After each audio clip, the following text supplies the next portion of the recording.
You're in the mix. SKM presents Strictly for the Music Podcast. You are now live with the #1 podcast for all upcoming artists worldwide. It's the real deal. Welcome back to another episode of Strictly for the Music Podcast. I'm your host, SKN. The next guest I got has over 7K following, 13 bands, 9 collections, 1 album by myself with 16 tracks. June 21st, Never Alone. July 4th, Bars Mars. Ladies and gentlemen, welcome my guest, Good Lowe. What's up, man? How's everything going in Oregon? It's good, man. It's like overcast and gonna be raining today. It looks like, so I'm not gonna get my yard work done, but everything else is good. Hell yeah! So, you ever do a podcast, man? No, this is my first one. Hell yeah, man! That's what's up. All right, well, on this podcast, bro, we're just gonna run through a couple questions. We'll promote your album coming out June 21st. Never Alone. Yeah, that's it. Yeah. Can you tell us a little bit? Can you give us a little bit of details on that album we done? Yeah, it's gonna be like a little bit more pop style. It's got a little bit more of my like slow songs and a little bit more emotional, I'd say. And then Mars Bars is the next one coming out on July 4th. That's what I'm shooting for. That one's gonna be much more like what I wanted to do, and that's hip hop and just having fun with it. But yeah, I'm trying to. I don't know. I don't really consider myself to have a genre, so I pretty much do music from like all across the spectrum. So yeah, I think with those 2 albums, it should pretty much cover the board. Shit. Yes, sir. Yes, sir. So your first album, By Myself, man. All created by BandLab, or was that off BandLab? That's off BandLab, and it's that album was all instrumental. But yeah, it was. I use Machine. It's called. It's a software that came with like the Machine hardware, and it's pretty comprehensive, and like I can do a lot of stuff with it. It's not necessarily a DAW, but I mean I can get a lot of done digitally with it. I'm just now getting into analog and shit, but yeah, I mean I love it. So that's like a keyboard kind of thing, right? Like a MPC. Yeah, exactly. It's just like the MPC, except for it's not a standalone, so it's got to be linked up with their software and everything. But yeah, okay. it's they're not. So it came with like an 8 gig library of sounds or something like that. I mean, it's ridiculous. That's what's up. So what's the pros and cons of a Machine, man? Shoot, I'd say pros are, I mean, like, well, working with digital music in general, I mean, you can have one little instrument like a keyboard and have it sound like just about everything. And you're only really limited by like your ambition, I guess. But I'm just now getting into analog, and I like a little bit more of that. I mean, the cons would be it's a little bit harder to work with some of the MIDI stuff, connecting with some of the analog. But yeah, I don't know. I'm just now getting into like trying to sample some vinyl and everything, and include that into my music. Yeah. Hell yeah. So how did you discover BandLab, man? I think I was just like bored in my bed one day, sitting there going through apps and shit, and actually I think I was sick at the time, and just it came up when I looked for music apps. Yeah, I didn't even know like how extensive it was. There's a lot you can do with it as far as creation is concerned that I haven't even really touched on, but yeah, I love it, man. So what year did you get on BandLab, man? Oh shoot. So I put in 2018, towards like the end of the year, I put out one song that got something like 30,000 freaking plays. And I I didn't even look at it until like months later. Went back and saw that it had that many plays, and at that time in my life, I was like going through a lot, so I couldn't really make music, and didn't end up actually like getting active on it until a year later, towards the end of 2019. But yeah, that song, I don't know what happened to it, but they did that like year-end review thing, and it popped up with, I don't know, like 40,000 views or something, or plays or something like that. I was like, dang, it did better than any of my songs so far. Damn. So your first year or the first month you were on BandLab, you dropped a song and it hit over 30K. Yeah. I don't know what happened to it either. Like I can't. It's not in my my library or anything like that. I don't know. It's but it came up like I said. Wow. How did that make you feel, man? Good, man. That was what I think encouraged me to sort of like go with BandLab. And now I'm so like into BandLab. I mean, like all of my music's on BandLab, and I'm just now like with my albums going to be sort of going out to other platforms and everything. But I like BandLab, man. The collaboration's easy there, and I mean, it's a really great tool. Shoot. Hell yeah, man.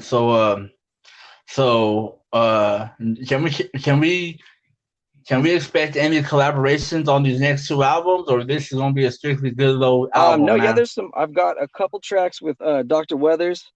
I think we've got at least one on the first one I'm putting out, and then maybe two on the second. And I'm working with him behind the scenes on some other stuff.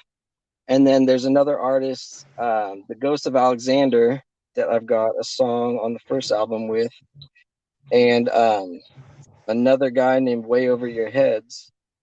All freaking spectacular artists that I'm blessed to be able to work with. I'm looking to collaborate. I'm actually collaborating with a female artist right now. Her name is totally freaking leaving my head right now. We're working on a song for the second album. So yeah, I mean, I love collaborating, and like I try and collaborate with as many people as I can, but sometimes I'm pretty busy. So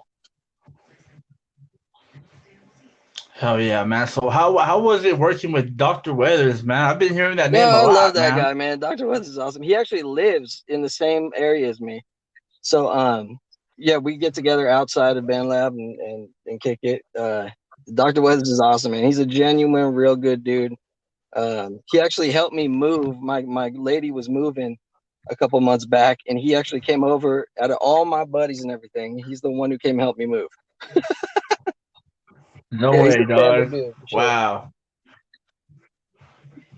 Hell yeah, man. So what's the next artist you got on the album? That's the Ghost of Alexander. And he sounds, honestly, if you've ever heard Atmosphere, he sounds almost exactly like Slug from Atmosphere. I mean, but like different, like I don't know, just slightly different. But his skill and like he's a good lyricist. He's way better than I am for sure. But I'm stoked. Yeah. Hell yeah. So Way Over Your Head's the next collaboration you got, right? Yeah, and actually, so we've got one song coming out that's a little bit more country, and then we're gonna be working on a couple. I need to get back in and take a look. So I like just recently started figuring out how to like master my vocals. So I've been just creating for a long time and not doing any of like the post-production work as much. And so now I'm just getting into like mastering and finishing my mixing a little bit. And yeah, I'm going back and like redoing old collabs and old tracks and getting them up and freaking running here. So yeah, but he's freaking awesome. He's actually living down in Brazil right now. So that was a long distance collab for sure. Hell yeah, big dog. So man, doing 30K on BandLab in your first month, man, that's pretty damn amazing, man. I gotta admit. So in 2019, was there anything that you dropped that you want to let the people know about? Man, so here's what's up. I've made like, I think on BandLab I have like almost 300 songs. I've been creating like and just pumping out songs to where like everything's sort of like blurred together because I'm trying to grow through like experience. So I'm just working as much as I can. But yeah, in 2019, there's a song I did not like towards the end of the year called 308 that was really, really fun. Dr. Weathers, let's see here. We got Paranoid is a really, really good one. And then Glass Ceilings. Glass Ceilings. Now his lady actually said that all of her friends, like down in the Bay Area and everything, love Glass Ceilings and have been listening to it a lot. And if ladies like a song, that's usually a good sign to me because they're pretty critical about their music sometimes. Yeah, bro. I like Glass Ceilings too, man. I gotta go get that link and pin it to the description so all the people that are listening to this podcast can go peep it, Hey, man. I You know what I appreciate mean? it. So yeah, no problem, man. That's what it is. We're gonna spread the music, man, while we're doing this. So you're affiliated with 13 bands, man. Give us some detail about that. What was that? With who? You're affiliated with 13 Oh, bands. Can you give us some shoot. Oh detail? yeah. So I made one that's just supposed to be like local artists, called Good Low Music 541. But it ended up there's a few others like Rose. Oh, I forgot about Rose. Rose Fire or Burning Roses is another artist I've worked a lot with. We had a couple songs like back when I first started, but she's in that band that I just mentioned. And then I joined, like, people send me invites for a lot of bands, and I'll just be joining bands like crazy, just on the off chance I feel like collaborating with someone. But there's a whole lot of bands I'm a member of that, like, I don't necessarily actively participate in, but I'm just a member because, like, hey, why not? Honestly. Yeah, I got you, man. Yeah, try to keep it Yeah, heck diversity, yeah, you man. know? Oh, Yeah. So you got 9 collections, man. What's all in your collections, bro? What could we find in your 9 collections, oh big man, so dog? I'm right now trying to put my albums into the collections, but I've got mostly, I mean, like, and this is just keeping it real. I mostly only like listen to my own music just because I'm always creating. So like when I'm creating, I'll go back and listen to my tracks and then just keep moving. So honestly, like I'll go through, I'll take like an hour, try to take an hour out every day and go through and listen to other artists' music and like give feedback and stuff and try and like spread the feedback and the likes. But um yeah, my collections, man. My collection game is honestly lacking, dude. I'm so bad at putting stuff in there. Um, that's like my worst. That's like something I need to work on for sure. I'm slacking on that. It's all good, big dog. So there's a part in your bio where it says music brought you through a Mhm. lot, man. Ooh, yeah.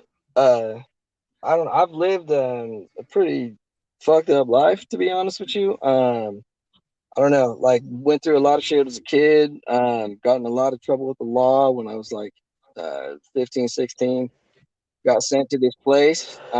It's called the Worldwide Association of Programs, but it was basically just like a flesh for cash place where they like put kids and then charge their parents a bunch of money, not let you communicate and like abuse and freaking do all sorts of shit to kids. So I was there for a year and a half before I turned 18. And yeah, man, when I got back from actually being at that place, all those places got shut down for like child abuse shit. But when I got back, like music, because I couldn't really talk about it with anybody because nobody understood. So it's like nobody could relate to me. So I kept a lot of that shit inside.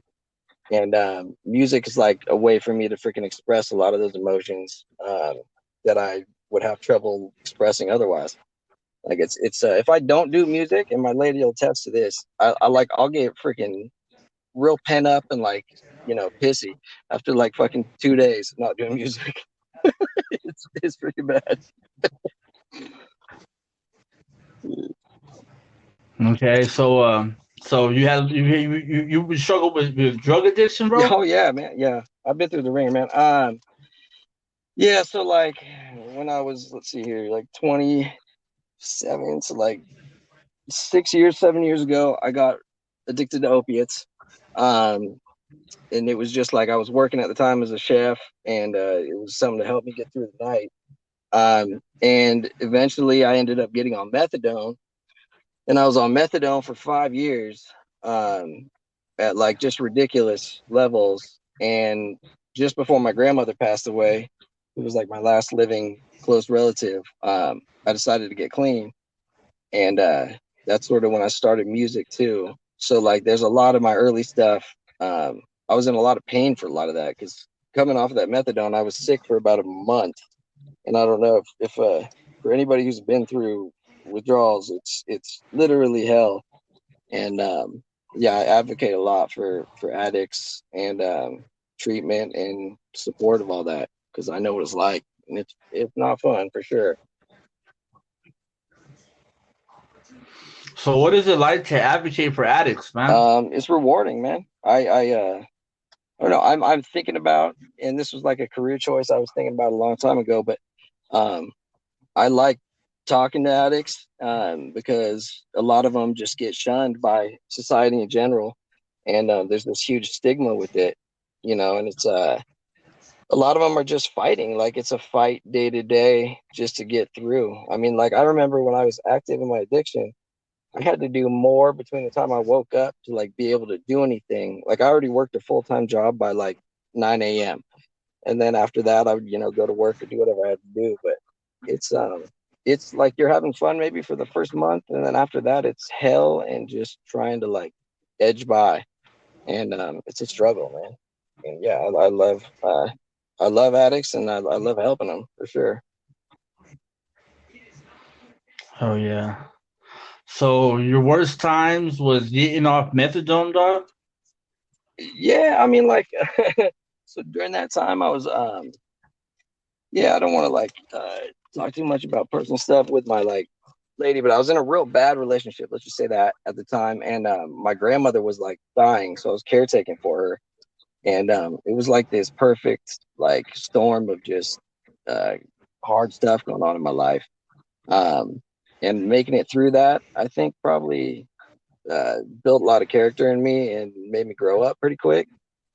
But yeah, it's that was definitely one of the low points. I mean, I've had like several low points, but I feel like the low points in life, if you pay attention and like look at the silver linings, there's lessons in everything. And even like the most painful time in your life, if you can grow from it as a person, then there's always something good to be gained from it.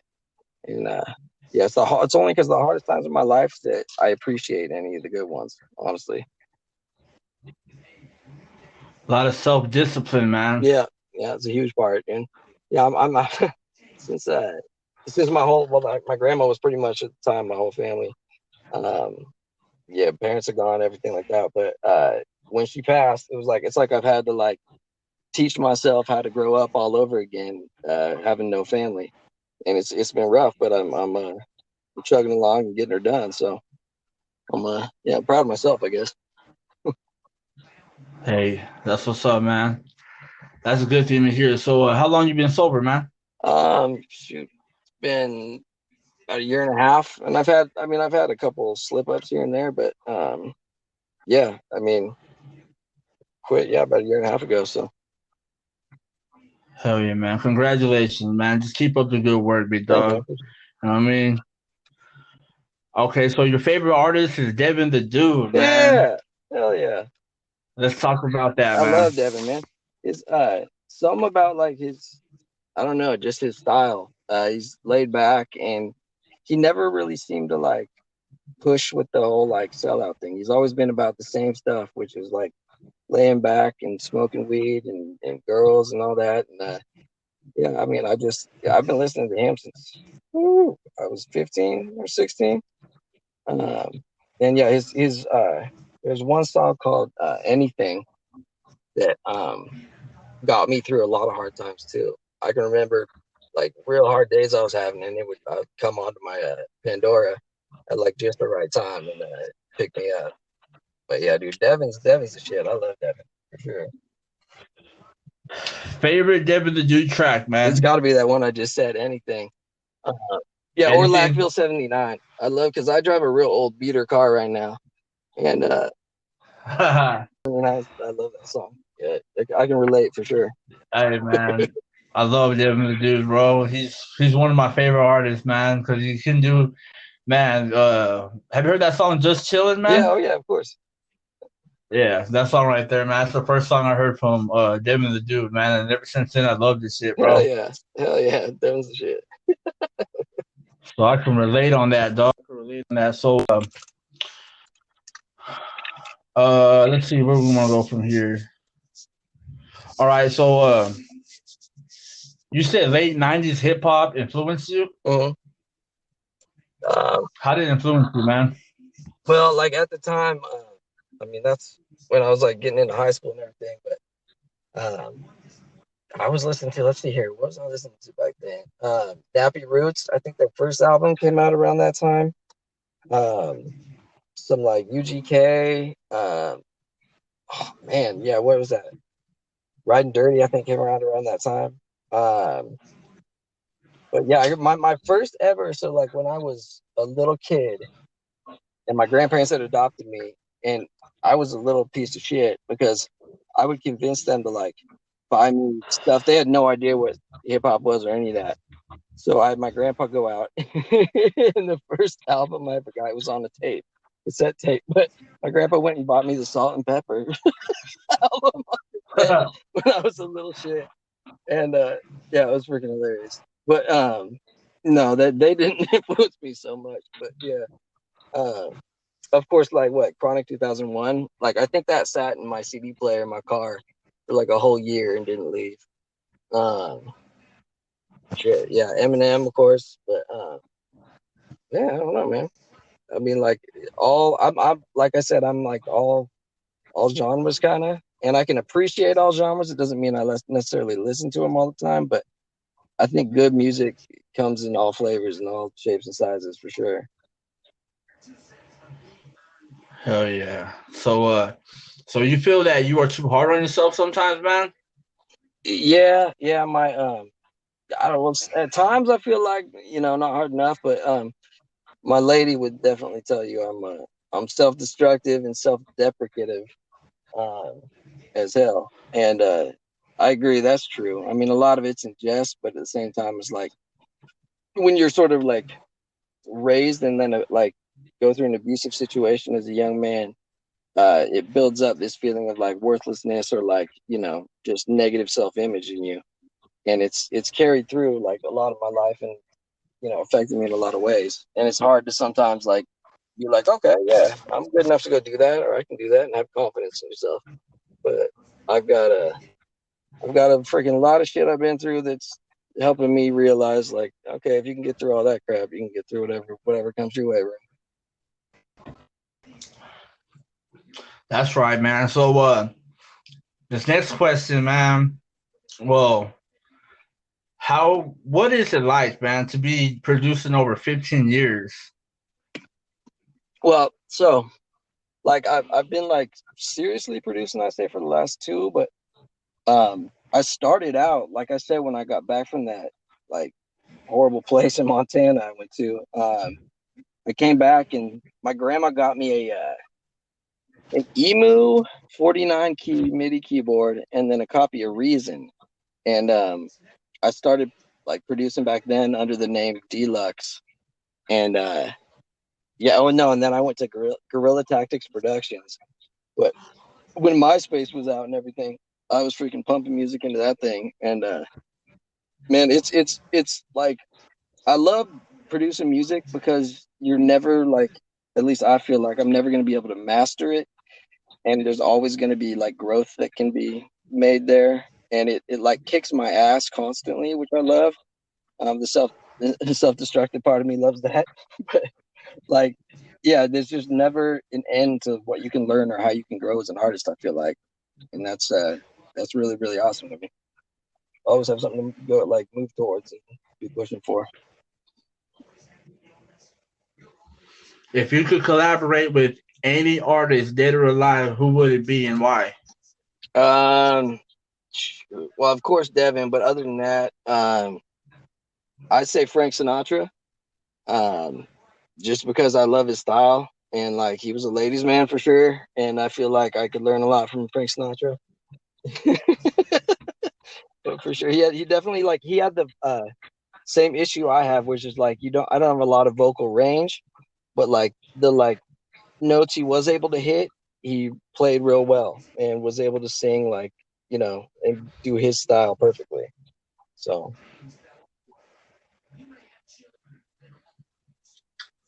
what do you do outside of music? try to stay alive. Pretty much.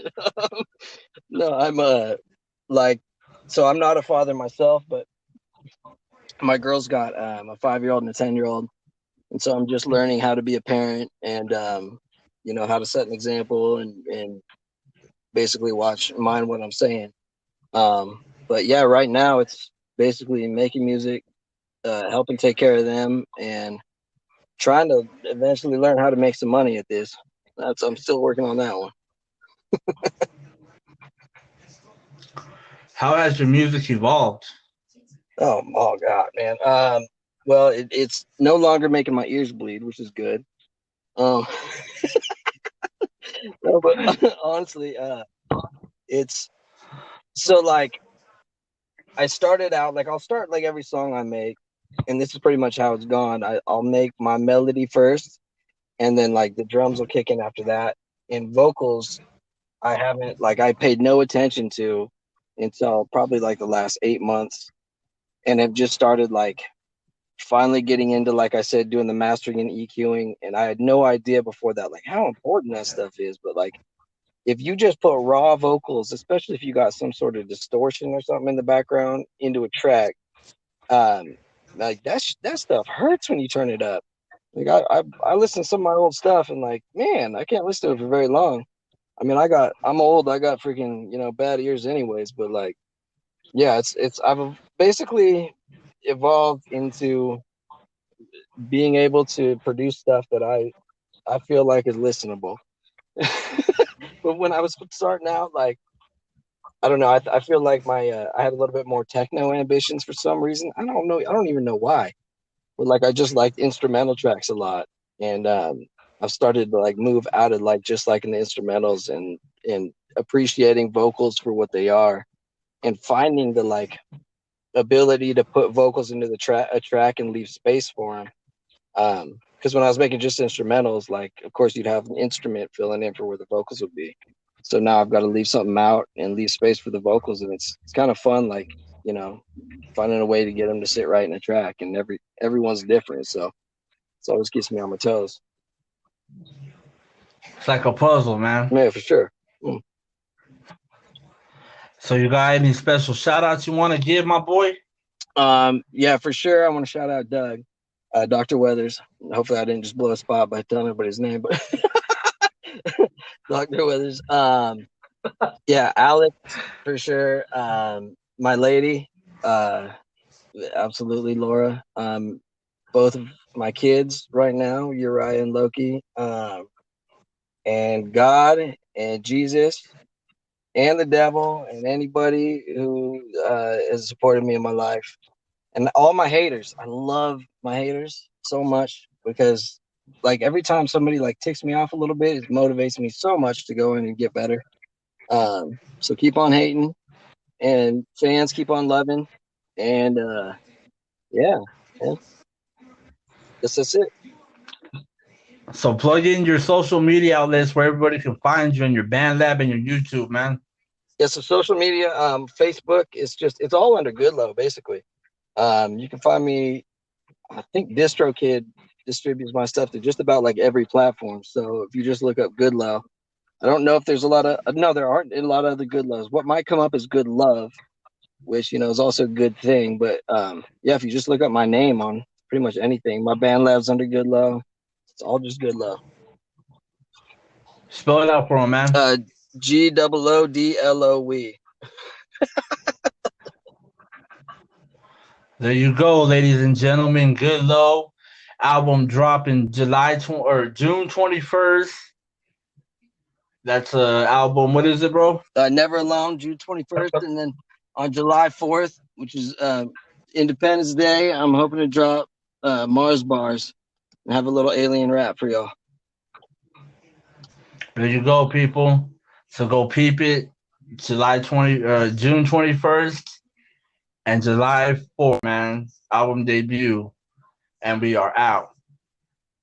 Hey, thanks for the opportunity.